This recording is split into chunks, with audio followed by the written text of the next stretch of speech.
topic for this presentation is assessing the prospects for the use of locally produced crops as the feed materials in the poultry nutrition. This research project is funded by the University Research Office.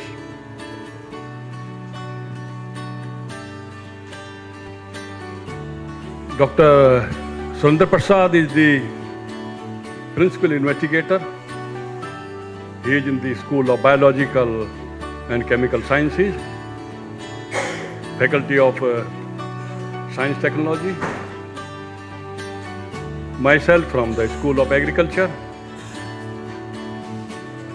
Since the project has a component of capacity building, and university is emphasizing that we should build the capacity of the younger and the new researchers.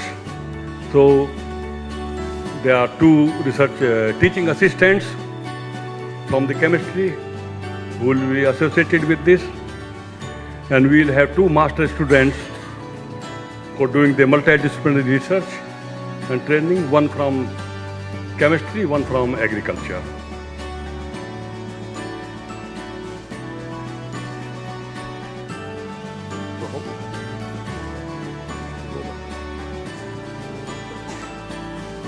So here we are talking about how we can use the local produce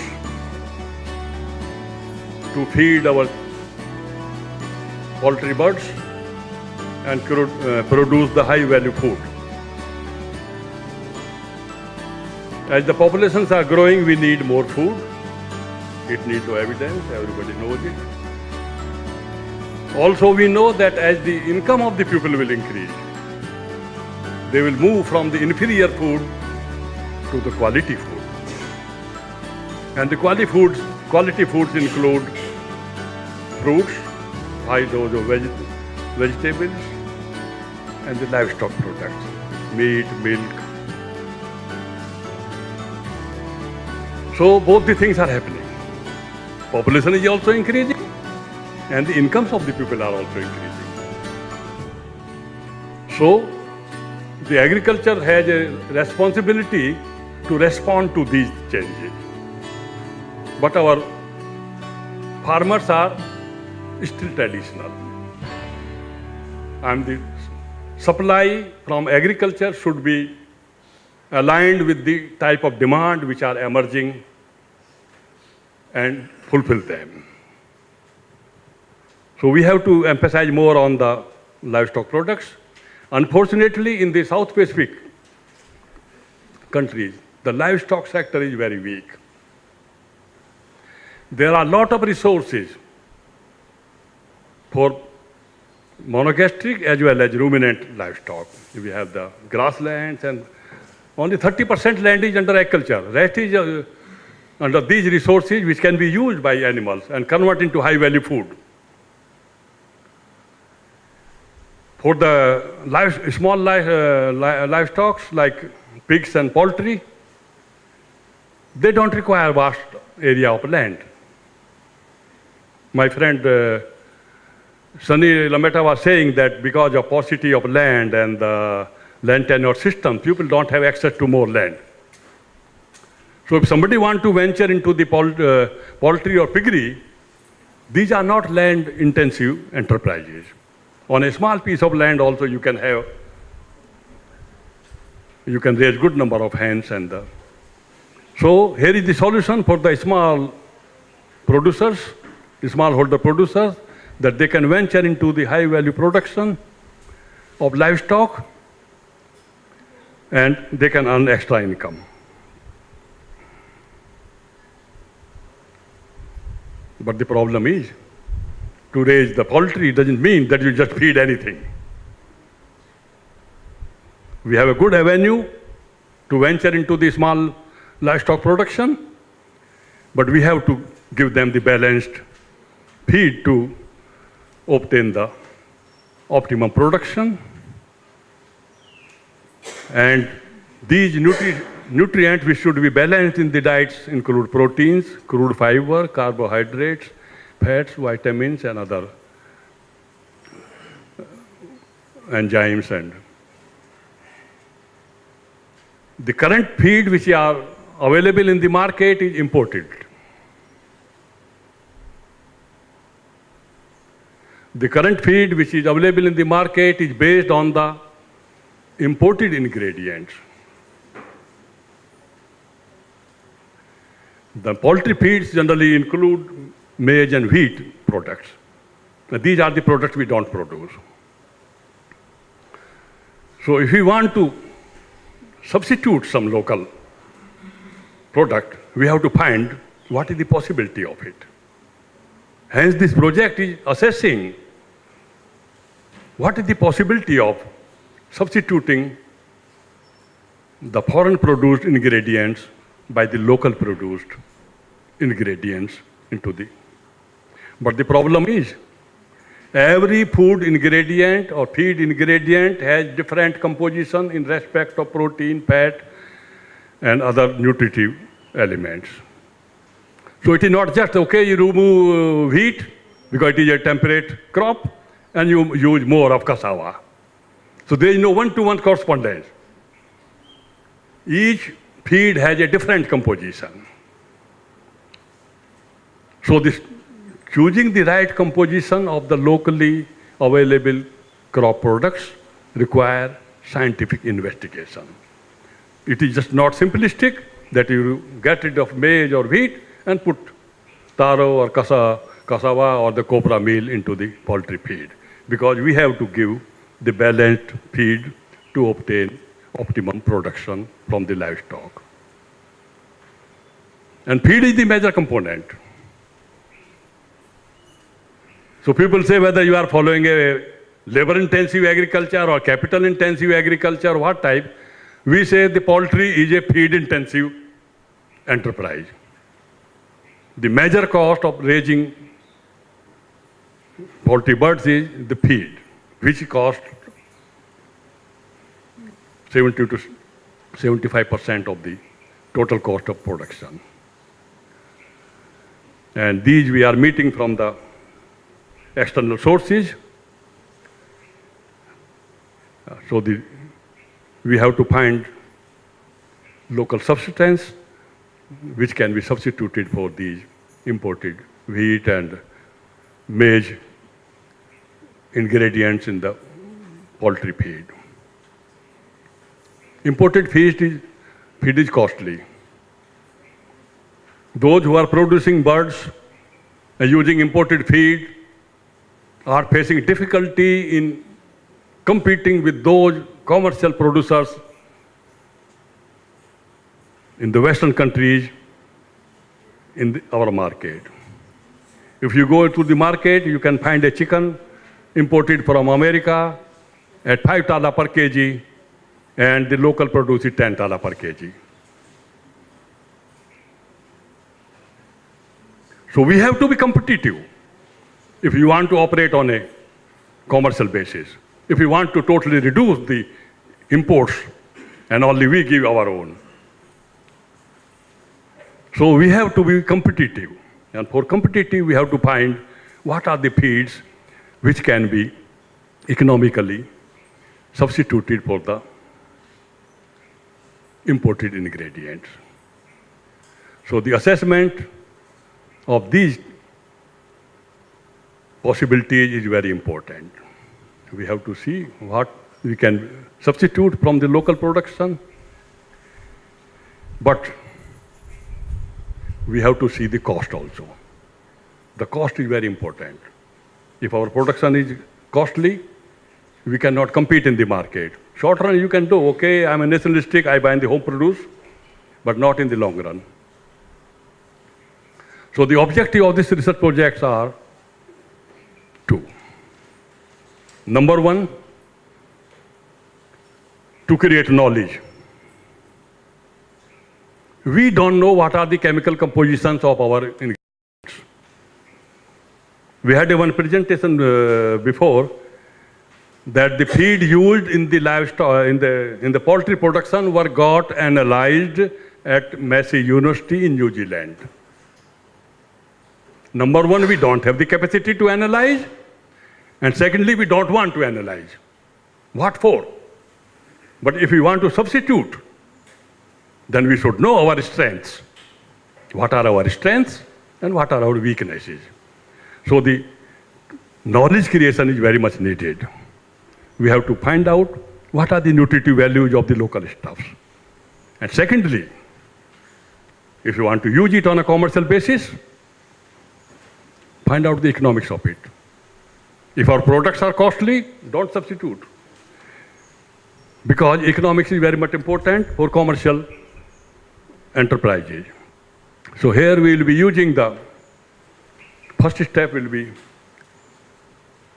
okay, so we move fast. There are two steps here. First, you analyze the chemical composition of the local feeds. And secondly, find out what is the optimum combination of these two. For the optimum combination, we will be using the linear programming method. The methodology is, this is the linear programming model. You will notice that when we are saying that our feed should have so much percentage of protein, so much percentage of fat, and sometimes we have, okay, we don't want more than 10% of fiber. So in the model, we have inequality signs. So the simple simultaneous equations will not help in solving the whole thing. For this, mathematicians and economists have evolved the linear programming model, which handles the inequalities in the model. So we'll be using this. The simplistic form is this one. Our objective is to minimize the cost of feed, which will have ingredients X1, X2, X3, which have a cost C1, C2, C3, and the combination of all this should be minimum. Then each of the feed will supply certain amount of protein, fat, amino acid. So this is the lengthy problem. The expanded version of the linear programming. It will become more clearer if we see this table.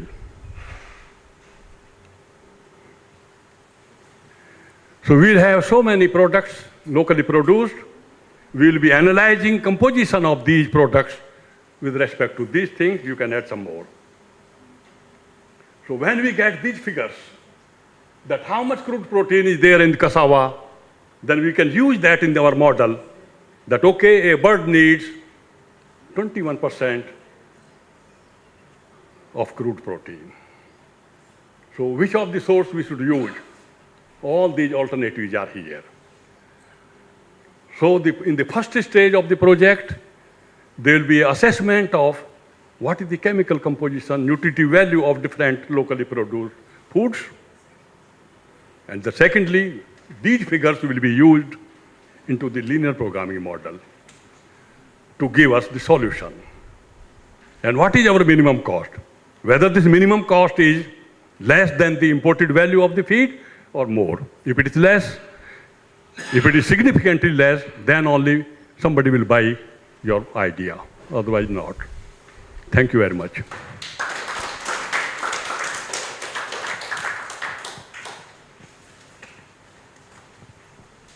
Thank you, Dr. Patti. Dr. Diarra.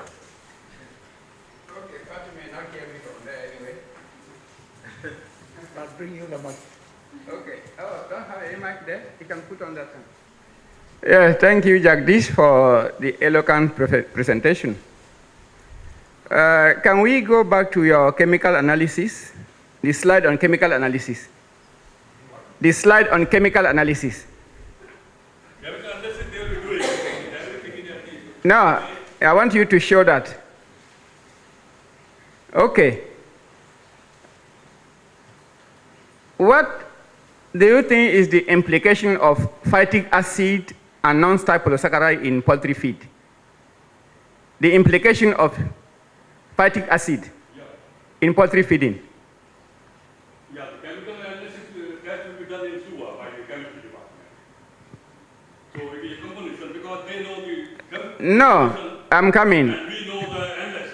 As agri, I'm coming, Jagdish. As an agri, They provide us the information. I'm coming, Jagdish. As an agriculturalist, you should be able to tell better the implication of fatty acid in poultry feed than somebody in the chemistry. Now, I just want to say here, that I was very happy when the head of school drew my attention because he did not see my name on the project title. This project was initially prepared by you, by Surendra as first researcher, myself as second researcher, and you as third researcher. We submitted. It was returned for some correction, but later, to my surprise, it just appeared that Jagdish and Surendra. So I am wondering how you and Surendra will address an issue of poultry feeding.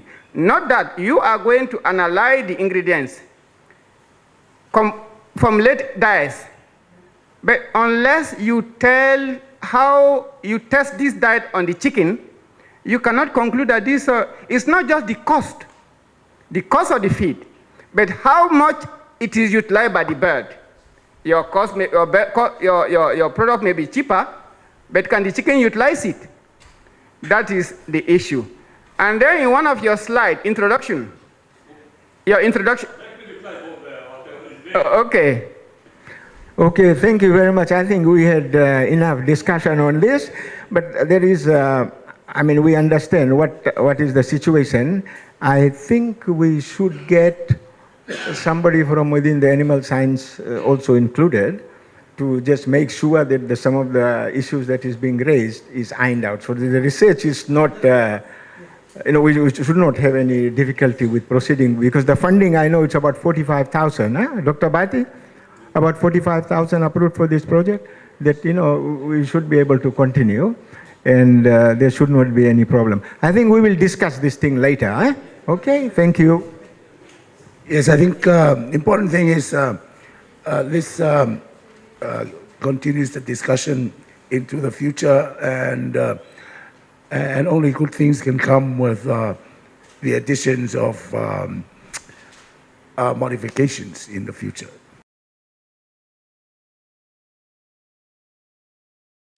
Good afternoon to everybody. I make this presentation particularly targeting to Dr. Zito Banualili, but unfortunately he's not here. Anyway, I would like to make the presentation. So already we know we are publishing a journal from our school. This is the Journal of South Pacific Agriculture. There are some facts and findings. We start publishing the journal from 1992. We have already published 20 volumes and 232 articles. Our journal is currently indexed with AGRIS. This is an FAO. This AGRIS is an organization of FAO.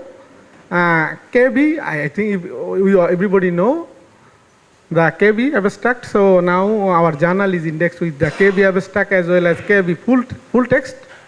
And our journal is also evaluated by cross-reference, and they accepted it, but we did not sign yet the MOU with them. If we sign the MOU, then it would be indexed with the cross-reference. And our application is running for indexing to DOJA. This is the Directory of Open Access Journal. Agora, this is an organization of United Nations. And Agaricola, this is an organization of UNDP, and TIL, this is an organization of Cornell University. So we applied, and they are evaluating our journal for indexing. I hope within this year we shall get those in indexing. This year, at the beginning of this year, we got, within this 6 months, we got these 3 indexing. So last 6 months, they approved these 3 index. Our next plan, if we got those index, then we shall apply to Scopus at the end of this year, because for applying to indexing to Scoopus, we have to show them our journal is already indexed by different international bodies. And we are also trying to hosting our journals to CSIRO website. It will increase the reputation of our journal. If they reject, we have also a B plan, then we shall try with the LCBR. I already start communicating with the LCBR as well as with the CSIRO. So I am parallelly communicating with both of them. If somebody rejects, then we shall go to the next one. I hope next year we shall one of the CSIRO or LCBR will be agree to host our journal. So this is for the next year. Since last year we have a dedicated website for our journal. Earlier it was only a print version. Now we have online version. We have a dedicated website. Among the 3 USP journal, I can confirm that only the Journal of South Pacific Agriculture has the online. This is the real online. So we accept, we receive, we review, and we decide or accept about any submission through online system, keeping all the footprint in our website. So we have all the evidence, we have all the metadata, and those metadata is important for indexing. Therefore, now we are getting indexed because they are asking for the metadata. So now we have all the metadata. We have all the metadata in our website. This is the editorial board. So now we are expanding our editorial board because for international indexing, we need an international editorial board. So we are trying to make our editorial board international. So we try to include all the people from every continent. So we have people from Australia, we have people from New Zealand, we have people from Europe, we have people from Asia, and we have people from most of the South Pacific countries till now. So last few years we are trying for a USP ranking. This unfortunately we don't have any USP ranking. Now international body is recognizing our journal, but University of South Pacific is not recognizing our journal. This is very frustrating for us, and this is very frustrating for us because for USP recognition, if USP does not recognize ours, then we did not receive good publication because our researchers, they are not submitting to the good paper to these journals. Even my PhD student, he is not submitting any of his articles to JOSPA, and I cannot impose him as an editor because for his growing career, it's better to publish journals which has ranking. But this slide I prepared for Professor Jito Banuato because he already mentioned it. Professor Umar and me, I think 2 weeks ago, he sent an email that USP already decided to rank our journal and it's a B. So it was planned that he come here and he announced that our journal was ranked B. But as he is not there, so I am announcing that, well, I am giving this message on behalf of him that our journal has already ranked B. Well, if it is different, then our pro-chancellor is here. He will make the correction. We need this ranking for improvement of our journal that we are trying to improve. Okay, thank you. Thank you, everybody. Yeah. So I will give the thanks. Yeah. Yeah. Okay. So already we have taken a long time now. I think it's time to thanks. Everybody, first I would like to thank our pro-chancellor who patiently listened, hear all the presentation. It really encouraged our postgraduate students, our undergraduate students, and it increased their confidence level. Yeah, and also, yeah, ourselves, yeah. Because the research is boring, people don't like to listen. Research is boring, people don't like to listen it. But yeah, you everybody listen to us. So I like to thank everybody. And I like to thanks to all the young researchers who presented, all the academic staffs who presented. And I like to also thank the supervisors who plan the research, who monitor the research, and who tirelessly give their time to make these presentations, to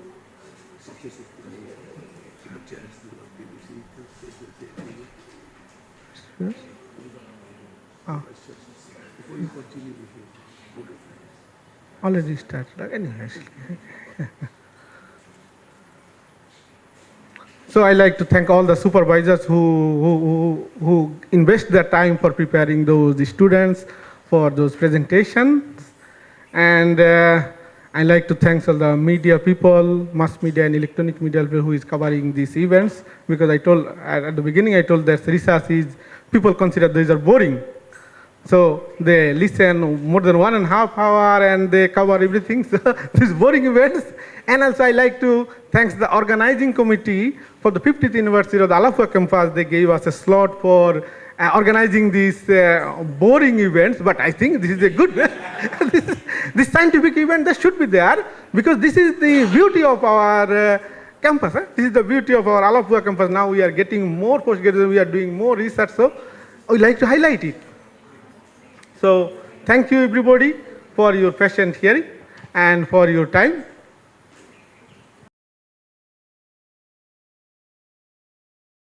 And I must say today's presentation is a considerable advance on that. The level of sophistication of the research that has been done since, the level of confidence of the presenters was a great improvement on what I saw last time. So I would like to congratulate all of you, the students, the supervisors, the campus leaders, for what has been, in my recent experience, having come about 6 months ago and coming again this time, is that the campus looks much better, the students look much more competent and capable, and this, I think, augurs well for the development of this campus going forward. I think I pointed out earlier that the ceremony that was done yesterday, which was largely organized by the campus people, was an example that other campuses are going to try to emulate. It has established a very high benchmark for this type of event as the others celebrate their 50th anniversary moments to shine. So thank you for giving me the opportunity to be here. I was quite impressed with the presentations that were made, some very relevant studies that are being carried out into the issues that face agriculture in our region. And I'd like to commend you for what you've done so far and encourage you to continue to pursue these lines of investigation as we go forward. So it's been a privilege for me, so thank you very much.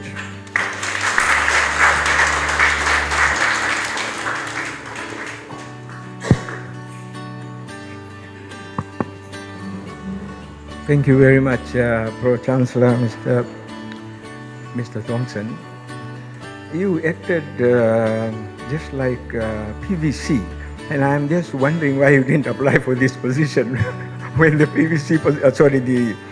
the VCP position was advertised. Why didn't you apply? Because your involvement with us is just like VC and P, and very relevant and very heartwarming comments. I think it makes all of us very proud and happy in what we are doing. And also it is very motivating for all the staff and students to see that whatever they are doing now is being acknowledged at the highest level of the university management, especially you being the chairman of the University Council. This is really wonderful. And we are extremely happy to have you and to hear your very positive, encouraging comments, and I wish you continue to be with us as long as possible so that we can just go on. And also, I should also thank all the staff and students who have actually participated and those who have come. I see Lise, this lady, she comes from, she represents the SIT.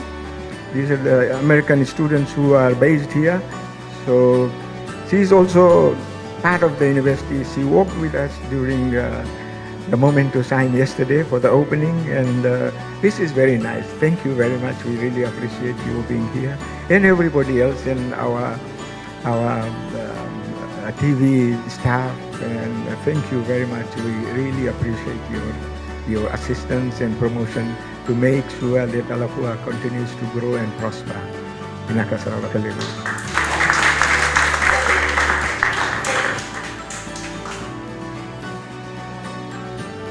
Once again, thank you everyone for coming. There is refreshments in the back, and we'll see you again tomorrow with other activities that we're having tomorrow and open day on Friday. Di nakawakalevu, malo.